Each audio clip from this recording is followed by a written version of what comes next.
Comic Review Productions brings you classic entertainment in a modern world and in a vintage manner with the cast that's keeping the golden age of radio alive in A Day in the Life of Hollywood 1940s. With the voices of Dominique Breckenridge as Betty Gray, Tony Ballard as Mason Davis, and Pike Anderson, played by Tamara Solomon.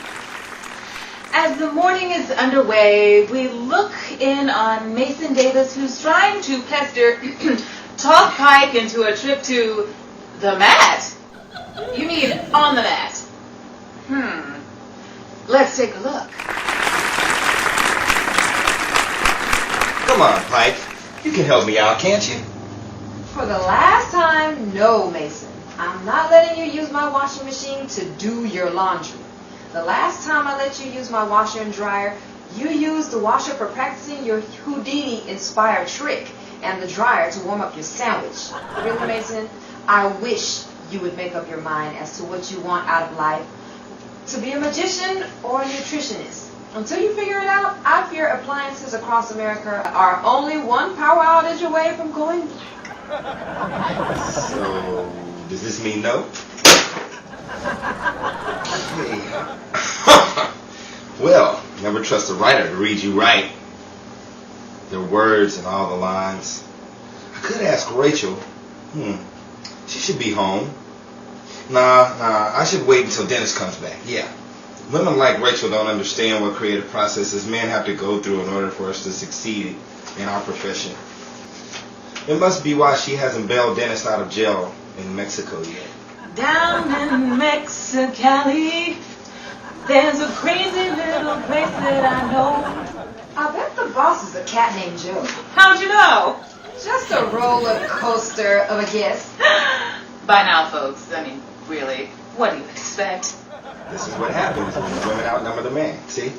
And this is what happens when the man gets tired of it. Look, quiet on the set. Oh, Betty! Once no words were spoken. Now back to our broadcast. I wonder who else would let me in to use their washer dryer. Alice? Jane? Russell? Mason, you should just go onto the stage. Stage? I know just the person that'll help.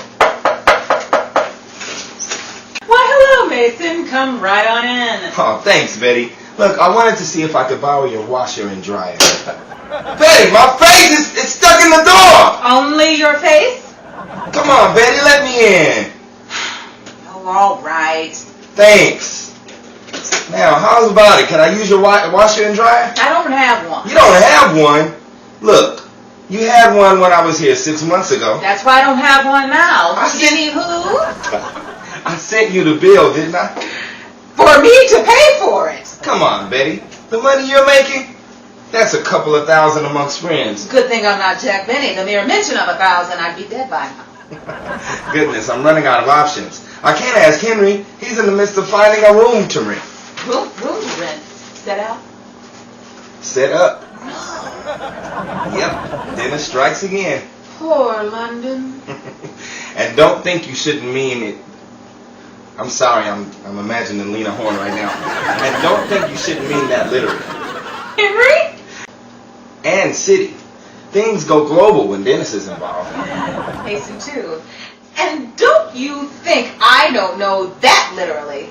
I was the Palooka in Palookaville for weeks. Feel like I'm in there now. I don't know about Henry finding a room to rent. Sure hope it isn't with the Brewster sisters. One sip of elderberry wine and it's all downhill from there. Yeah, straight down. The Panama Canal. There is a happy dale far, far away. Well, enough, Mason, enough. Listen, why don't you ask Rachel if you could... Who? Point taken. Do you actually have legitimate laundry to do this time, Mason? As seen by my vehicle out front. Where's your vehicle? Behind the massive truck in front of it? No, the massive truck. Out! Mason, out! Wait, Betty. Mason, why don't you go to the coin laundry? Gee, I never thought of that. Hey, why don't you come with me? Me? At a coin laundry? What would Tyrone Power think? Don't bring your cheetahs and he won't think anything. I can't be seen at a laundromat. This from the same Hollywood starlet who opened her own door? It's the butler's week off. Well, more like you're employed off. What? More like he's employed off. Nothing, Betty. I guess I'll wrestle up Henry. With him trying to rent a room, you might have to do just that. Yep. There is a happy dale far, far away. Listen, go peddle Anderson with that laundromat idea. She might fall. She might go for it. Thanks, Betty. So long, Mason. Mason, you done it again. Drag me into another situation I'm sure I'll find hard to get out of. What could bring trouble between two average people doing their laundry in the laundromat? I'm not sure, but I know you'll find one. You're overreacting here, Pike. Just take my change and load these machines.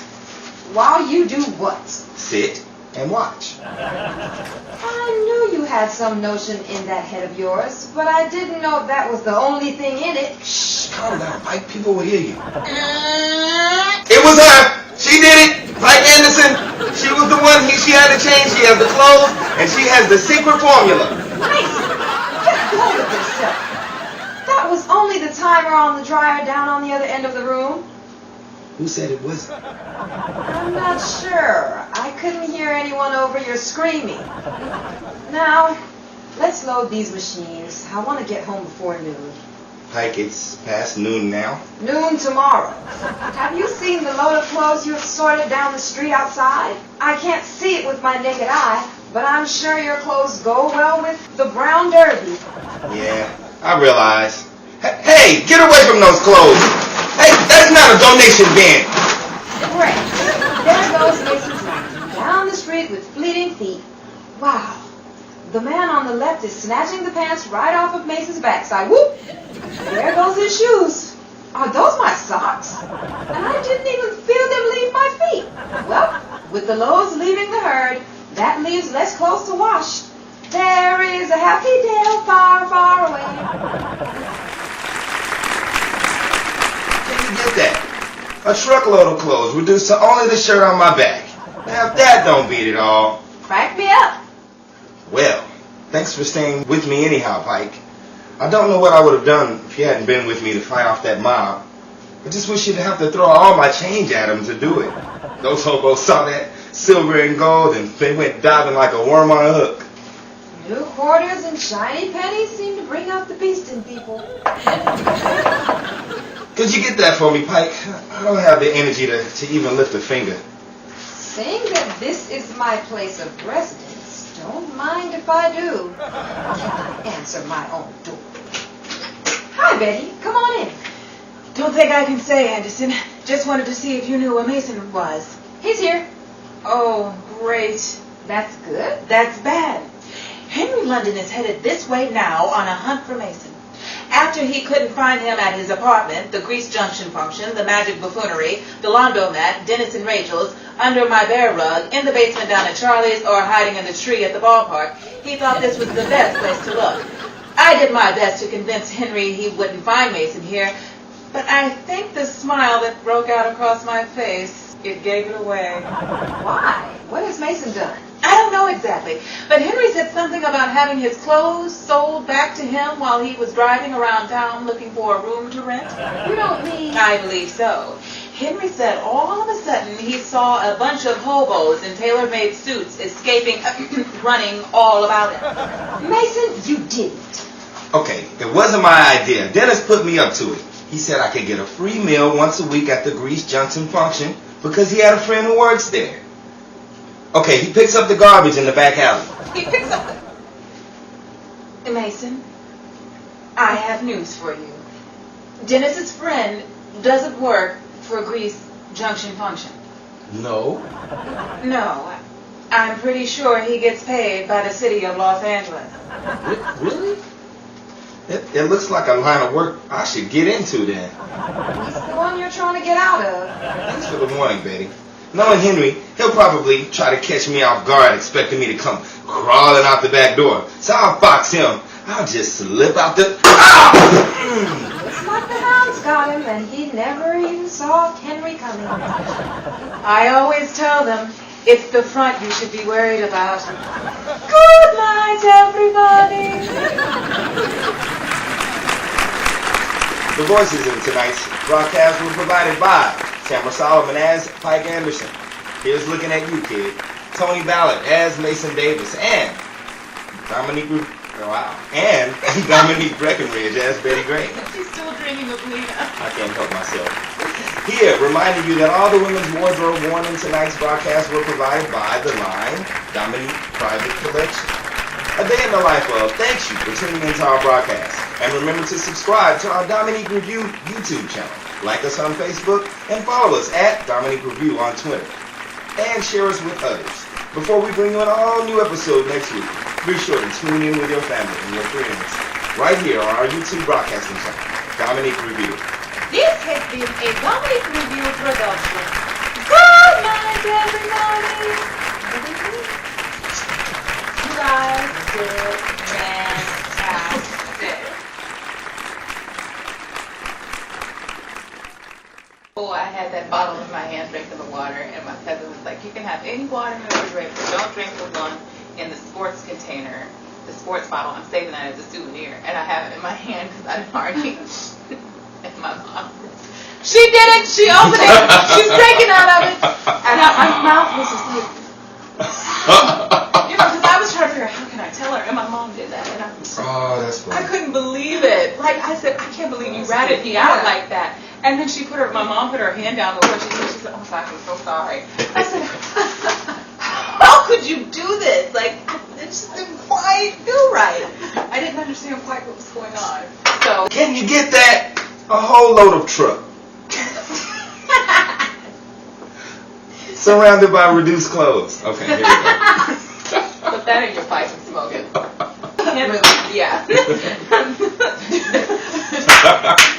you want to switch?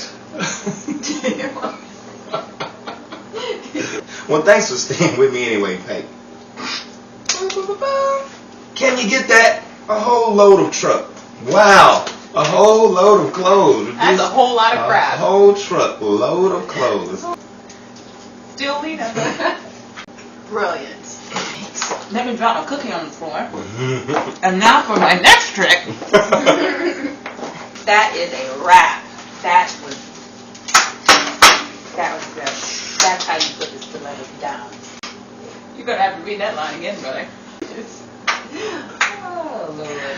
This is a little moment to compose my thoughts. And the chips, and the cookies, and the coffee, and the orange juice, Hello. and the double water. And Tamara's water. Now, for my next trick, to get out of this squeeze over here. Our only power. It's quite all right. We do this Power regularly. just went up. Don't you know you can't tell the freshness of a tomato by squeezing? Wow. All right, here we go. Seriously.